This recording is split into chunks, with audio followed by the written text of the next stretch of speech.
in relation to a question that came up yesterday,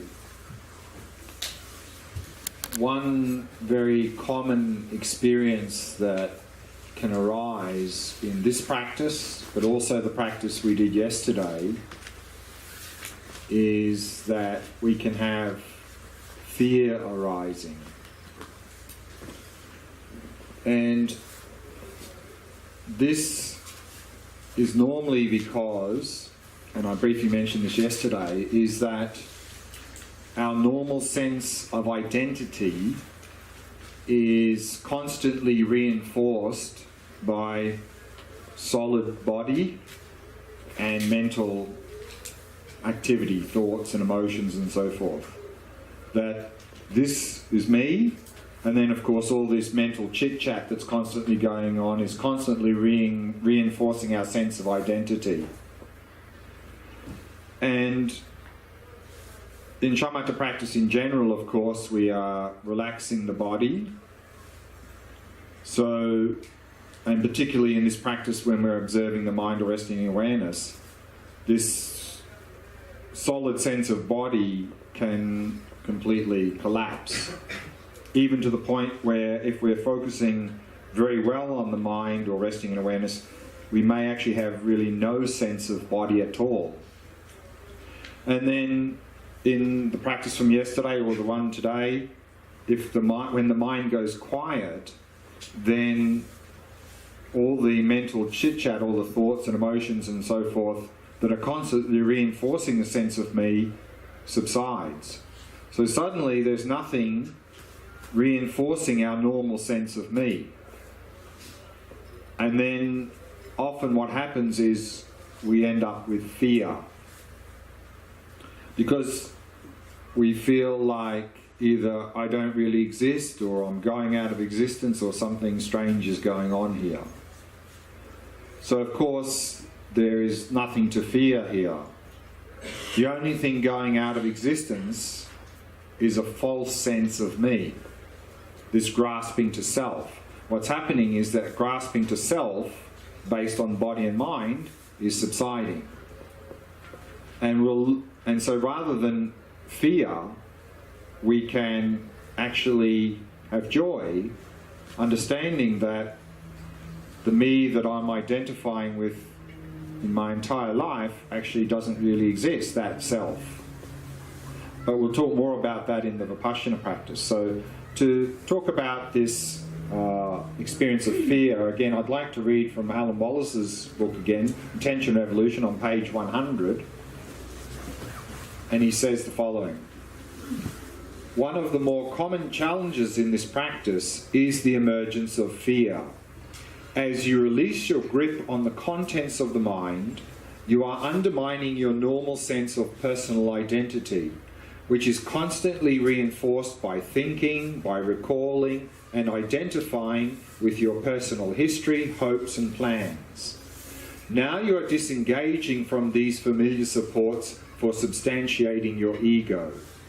As lapses between thoughts occur more and more frequently and for longer periods, your awareness hovers in a kind of empty space, a vacuum devoid of personhood. You may come into the grip of fear as your normal sense of who you are loses its footing. The teacher Glen Rinpoche warned his students that such dread may well arise during their training. It is crucial, he counselled, not to identify with it, nor give it any credence. Some kinds of fear are based in reality. They protect us from danger, filling the body with energy, so that we can flee or protect ourselves in whatever way necessary. But this kind of dread, with no clear object, has no such basis in reality. There is no danger in the empty, luminous space of awareness. You have nothing to lose but your false sense of an independent, controlling ego. The only thing being threatened is an illusion. If you don't identify with it, there's nothing to fear. If you do identify with this fear, it may bring your entire practice to a grinding halt and throw you into deep emotional imbalances. So it is of utmost importance to observe such fear without distraction and without grasping. Keep to the essentials of the practice. So this is, again, a very common experience that we have not only in the Shamatha practice, but also in the Vipassana practice that we're going to be looking at later in this retreat. Okay. Just mentioning one more thing, and then we'll go back into the practice. Again, the two imbalances in this practice is distraction and dullness. And if you're finding that you are constantly caught up in distraction or constantly falling into dullness, then, as we did yesterday, what you can do here to help overcome that is anchor yourself in the breath, particularly here the rhythm of the breath. So again, if you find that you're just getting caught up in your thoughts and distractions and so forth, or you're just going very dull and blank, then go back to in the body and focus on the rhythm of your breath, anchor in that, and once you're anchored in that, then you can start to again notice the stillness of awareness, knowing that you're aware. But you have the rhythm of the breath as an anchor. So you might like to experiment with that in this meditation. If you're finding yourself heavily distracted or completely blank, is go back to the rhythm of the breath and use that as an anchor point, and then a little bit in the corner of your mind, knowing that you're aware, resting in that stillness of awareness. Okay? So again, we'll do, as before, we'll do 2 15-minute sessions with a little 2-minute break in the middle, and then we'll break for lunch.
Setting the body into a state of relaxation, stillness, and vigilance.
Simply allowing the mind to come to rest in the present moment.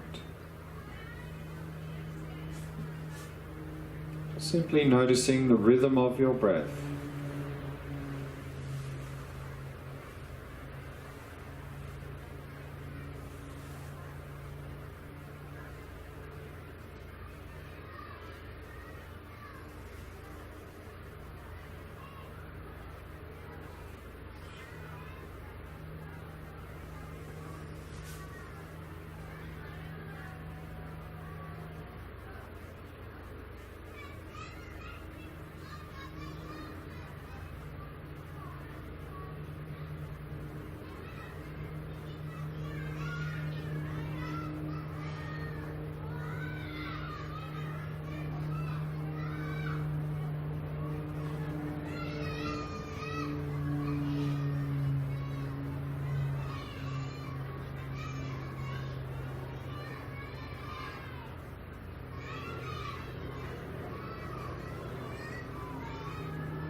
With your eyes at least partially open, resting your gaze in the space in front of you. Simply allowing the mind to come to rest. Not doing anything at all. Just be present, knowing that you're aware.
If you're caught up in any agitation, tension or distraction,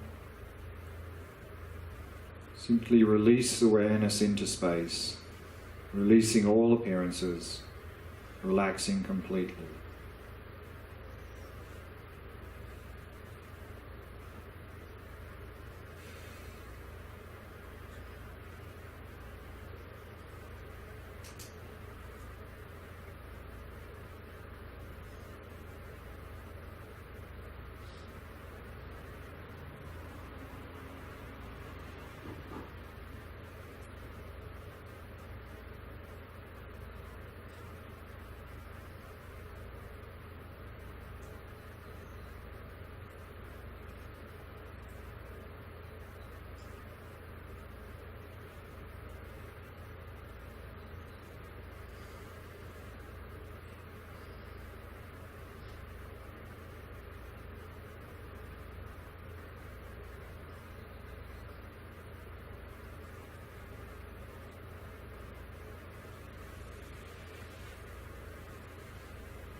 If you're finding yourself constantly becoming distracted, then you can go back into the body.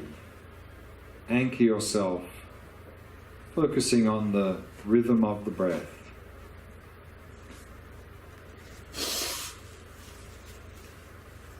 And once the attention is a little bit more stable, then a little bit in the corner of the mind start to know that you're aware, focusing on that stillness of awareness, while still anchoring yourself in the rhythm of the breath.